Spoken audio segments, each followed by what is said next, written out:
Hi friends, welcome to 3 rose kitchen. இன்றைக்கி என்ன டிஷ்னா ஒரு ஈஸியான ஒரு கேக் ரெசிபி தாங்க பார்க்க போகிறோம். முட்டை எதுவும் இல்லாமல் ஒரு ஈஸியான ஸ்பாஞ்சு கேக் தாங்க பார்க்க போகிறோம். ஒரு மிக்ஸி ஜாரில் ஒரு 1/4 கப் சர்க்கரை எடுத்துருக்கேங்க. வாசனைக்கு ஒரு 2 ஏலக்காய் சேர்த்திக்கலாங்க.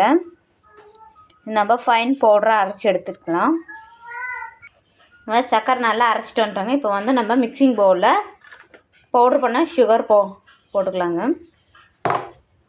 இது கூட நம்ம 1 கப் கோதுமை மாவு சேர்த்திக்கலாம். ஒரு பிஞ்ச் சால்ட் சேர்த்திக்கலாங்க. நம்ம இட்லிக்கு போடுற சோடா உப்பு இருக்கு இல்லைங்க, அது கொஞ்சம் சேர்த்திக்கலாம். ஒரு 1/4 ஸ்பூன் சேர்த்திக்கலாம். 1/4 ஸ்பூன் கொஞ்சம் ஆயில் சேர்த்திக்கலாங்க. இப்போ நம்ம காய்ச்சி ஆற வச்ச பசும்பால் 1 டம்ளர் சேர்த்திக்கலாங்க. இப்போ நம்ம இந்த விஸ்கை வச்சு நல்லா பிளெண்ட் பண்ணி எடுத்துக்கலாங்க.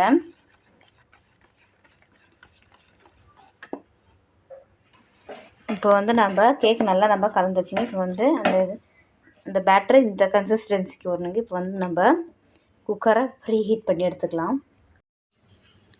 இப்போ நம்ம இந்த பேட்டர் இதில் ஆட் பண்ணிக்கலாம். இந்த கன்சிஸ்டன்சி இருந்தால் கேக் நல்லா ஸ்பாஞ்சாக நல்லா வரும்.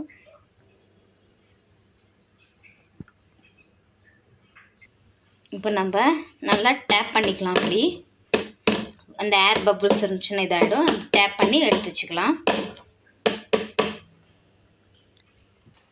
இப்போ டெக்கரேட்டுக்கு நம்ம பிளாக் ட்ரை கிரேப்ஸ் போட்டிருக்கேங்க. உங்கள்கிட்ட என்ன நட்ஸ் இருக்கோ அதை ஆட் பண்ணிக்கோங்க. ரெடி ஆகிடுச்சான்னு செக் பண்ணி பார்க்கலாம்.